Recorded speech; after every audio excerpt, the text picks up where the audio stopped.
Higa achiel gi nus nyaka ne jodak ma Nairobi yier Johnson Sakaja kaka gavana margi. Jopiny kod josiasa osebedo kod chung' mopogore opogore e wi tend Sakaja.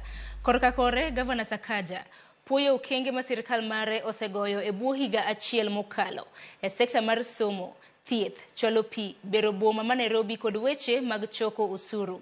Jaod bura ma Embakasi East Babu Owino kod josiasa mamoko ma Nairobi kata kamano seyo Sakaja kuom jwang'o jodak ma Nairobi kendo keto mahino mage e timo limbe e pinje maoko. En ng'ano ma wacho adiera? Jafwambo mar siasa Chris Awino kolonwa siasa ma Nairobi.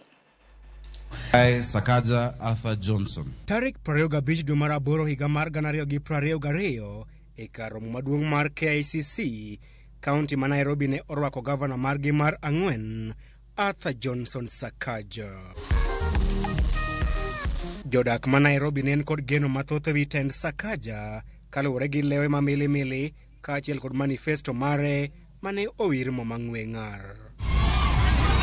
Sakaja ne osingo mar bero boma maduong' ma Nairobi, miyo jodak ma Nairobi pi maler, bero weche mag thieth, gero chichni manyasani kod ting'o malo weche mag somo. Higa achiel gi nus bang'e, bende Sakaja osechopo singo mare mane omiyo jodak ma Nairobi kose. Gone are the days of tear gas in the assembly. There was even a police station in there at some point. Gone are the days of flying chairs, violence, intimidation, insults. There's a sense of respect within the assembly, within the executive, and between both arms of government. Seche moko se achieve gimen mong'eyo ni onego bed no achieve, lakini gima no promise ji, gima onego bed ni timo ne jo Nairobi gin gik moko ma simple. Number 1, gik ma affect ngima ma ja Nairobi ka gin poor roads, ndara ka ndeche ka richo. Number 2, onge pi ma fresh ma ji nyalo tiyogo. Number 3, teach, ji onge teach, unemployment. Number 4, sewerage and sanitation, weche mag kumora mora kinyono kato chido kumora mora nigi takataka, kidhika takataka, kidhika sewage moro lipuka, mano podi. Beyond the criticism and the successes that we have seen around his administration, I would say that the engagement of Governor Sakaja's leadership and administration point to a potentially successful administration. And I'm saying potentially successful administration pegged on some of the programs that he's implementing and that he's quite keen on. Embaka marwa kode, Sakaja ne osungo kang' ma sirikal mare osegoyo ewi choko osuru e okenge mar chwalo dongruok ne jodak ma Nairobi. The election was in August. We got into office in September. The financial year starts in July. So despite even having missed a few months of the financial year, we were able to raise the highest revenue in 5 years, And that is because as soon as we got in, we said we must automate all of the revenue streams, and have a no-cash policy. That has yielded tremendous results. We've strengthened our revenue system, *647# and our website nairobiservices.go.ke, and that continues to be improved. So in 2022-23 financial year, it was the highest in 5 years, and already in this 2023-24 financial year, if you look at the first 6 months, we've surpassed the greatest year by 1.5 billion. Now let's give it to him. Yes, he has collected colossal amounts of money, running into hundreds of millions, almost billions, I think.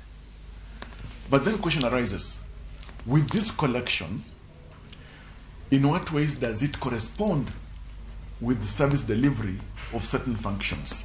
Etwak marwa, Sakaja wacho ni achiel kuom weche mamiye sunga en chenro mar miyo jopuonjre ma kaunti ma Nairobi chiemo, gino ma osemedo kwan jopuonjre mariwore kod skunde kaachiel kod ting'o weche mag somo malo. We built 10 kitchens as the county already. We broke ground in August of last year and completed the kitchens in 12 weeks. Actually, the first one's in 10 weeks because the plan was 10 kitchens in 10 weeks. Each kitchen serves around 10 to 15,000 plates.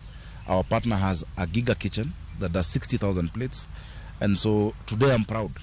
And we're using this technology called Tap to Eat that I can check how many children have loaded the money for eating, and we have consent to feed them.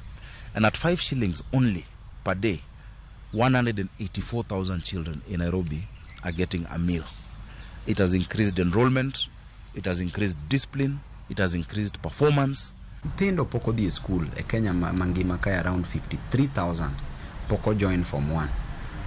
10,000 work Nairobi, around 10,000 approximately. Kum jelufa par ma work Nairobi poko nyono school. To bursaries onego bed ni chiwo from the office of the governor nyaka scholarships. Nikech en gi bursary maringo to around 2 to 3 billion. Pesa gidhi kanyo. Ang'o momiyo nyithiwa poko donje school. Koro governor en gi mosetimo en wuok ka kodhi France, kodhi manyo mchele goganda. To meanwhile, budget mar county en around 42 billion. In 10 years before I got into office, Nairobi had done bursaries and scholarships worth 3 billion. In the first year, we already did 1 billion and 25 million. 1 year, you know. We moved it from 4 million to 7 million. We're the only county doing bursaries every term.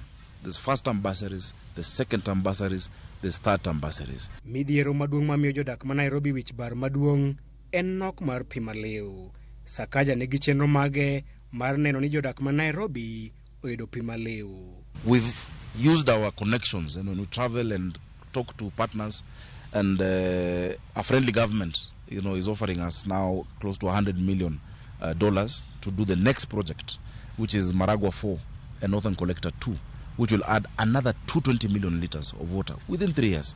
Ineno pi mabedo provided pino en function mar national government. Pigno no chak lose sirikand Uhuru ma water reserve kube maduong' mogik, mtungi maduong' mogik ogere Embakasi East Garrison monego ting around 140 million liters mar pi. Ma pi dhi bedo pumped from Murang'a to Gigiri to donjo Embakasi East, alafu bedo distributed in Nairobi te. Pigno ken function mar governor mar kele. Pino onge budget gi. Ding'iane budget gi ng'iane ka wach pigno nitie. Pigno en function mar national government. Kata odoko ni counties mapacho kae osebedo kama poth ewi weche mag thieth. Sakaja pako serikal mare kuom nyiewo gik thieth ne ute thieth mag Mbagathi kod Mama Lucy, miyo ute thieth yedhe moromo kaachiel kod chulo nyamrerwa. And we've been able to set up ICU at Mama Lucy Hospital, HDU. We've been able to set up a neonatal ICU, the first one at Mbagathi. In my manifesto, we promised to put up blood banks. We've already succeeded in doing the blood bank in Mama Lucy. We've been able to open the first fully fledged eye hospital that is public in Kenya, in East Africa actually. All the eye hospitals have not been public. Kanyo chineno kane jomba Embakasi nyocho wang kae, mach nyocho wangogi. Kane gidhi Mama Lucy, man mar county ka, ema manage. To nindi konegi yath, nigi dhi nyiewo oko. Mano nyisi ni kata county oknen ready gi yath e osiptal. Kanyo kende dwa nyisi nikech gino ne ntiere nyake media.